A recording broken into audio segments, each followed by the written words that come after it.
रैयतवाड़ी व्यवस्था। अभी हमने पढ़ी थी स्थायी बंदोबस्त या इस्तमरारी बंदोबस्त, दोनों बात एक ही है। ये कहाँ लागू की गई थी? बंगाल में। अब हम पढ़ेंगे बंबई की तरफ कौन सी राजस्व प्रणाली लागू की गई और इसकी क्या विशेषताएं थी। बंबई या दक्कन की तरफ रैयतवाड़ी प्रणाली लागू की गई। इसके अंतर्गत क्या होता था, जैसे मैंने थोड़ा सा बताया भी था कि डायरेक्ट किसानों से उनका एग्रीमेंट होता था, सीधा किसानों से राजस्व की मांग की जाती थी। भिन्न भिन्न प्रकार से होने वाली भूमि से, अलग अलग प्रकार से होने वाली भूमि से, बेटा सुन लोगे तो भी काम चल जाएगा, जरूरी नहीं है।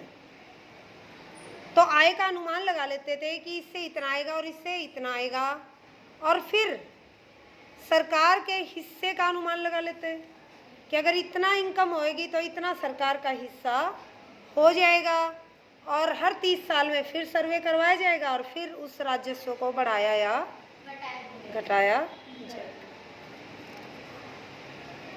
पर 30 साल के बाद तो हर एक चीज में वृद्धि हो सकती है, घट तो कुछ भी नहीं सकता। इसीलिए जो अब राजस्व है वो कहीं भी चिरस्थायी नहीं रहा। चिरस्थायी का मतलब क्या है कि लंबे समय तक जो एक जैसा बना रहे, वो चीज अब नहीं रही। अब रैयतवाड़ी बंदोबस्त थोड़ा बहुत तो तुम्हें समझ में आ गया होगा क्या है, कि किसानों से डायरेक्ट टैक्स लेते थे, राजस्व लेते थे। अब वो इस्तमरारी से अलग था या नहीं था? कैसे कैसे बता सकते हो? इस्तमरारी में भूमि का मालिक कौन होता था और रैयतवाड़ी में किसान। इसमें तो जब डायरेक्ट किसान दे रहा है टैक्स तो किसान ही मालिक है। इसमें जमींदारों को बीच से हटा दिया। अब रैयतवाड़ी में तो डायरेक्ट जितना सरकार को जाना होता टैक्स वो उतना ही देते थे। अब इस्तमरारी में तो जमींदारों से अंग्रेजी सरकार को जितना लेना होता वो तो उनकी मर्जी थी। अब उससे वो आगे किसानों से ज्यादा लेंगे, कम तो कौन लेगा, सबको अपना बेनिफिट भी देखना है, तो वो बीच में उन्हें और भी ज्यादा बोझ देता था, किसानों को देता था ना। तो इस तरह तो उसमें इस्तमरारी में ज्यादा लाभ किसको पहुंच रहा था? बड़े जमींदारों को, और किसानों की दशा खराब होती जा रही थी। इसीलिए सरकार ने सरकार और किसानों के बीच में जितने भी बिचौलिए थे उन सबको हटा दिया और डायरेक्ट अपना और किसानों का एग्रीमेंट कर। रैयतवाड़ी बंदोबस्त को स्थायी बंदोबस्त के जो कुप्रभाव थे उसको बचाने के लिए लागू किया गया था, ताकि जो उसमें कमियां हैं वो अब ना हो। पर फिर भी क्या हुआ, जो राज्य के किसान थे वो लगातार कर्ज में डूबते जा रहे थे। ऐसा क्यों था कि वो लगातार कर्ज में डूबते जा रहे थे? ऐसा क्यों हो रहा था? देखो, किसानों का जो भूमि कर है वो निश्चित था, 30 साल में चेंज होता था।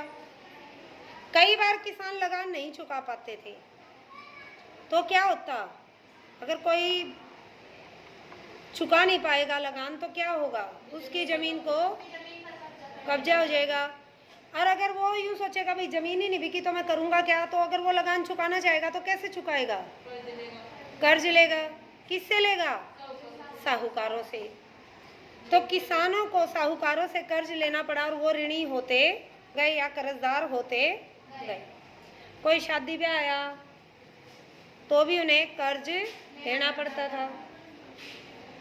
अब महाजन जो होता था या साहूकार जो होता था वो धीरे धीरे इतना ब्याज बना देता था कि किसानों की आय तो कम होती थी और उन्हें ब्याज देना। तो मतलब वो एक बार जो इस चंगुल में फंस गया वो इससे बहुत ही मुश्किल निकल पाता था। किसान अपनी उपज में से कुछ भी बचाकर नहीं रख पाते थे, क्योंकि बचता ही नहीं था उनके पास। अपना खर्चा हुआ और ये टैक्स वैक्स दिए गए, थोड़ा बहुत कर्जा दिया गया।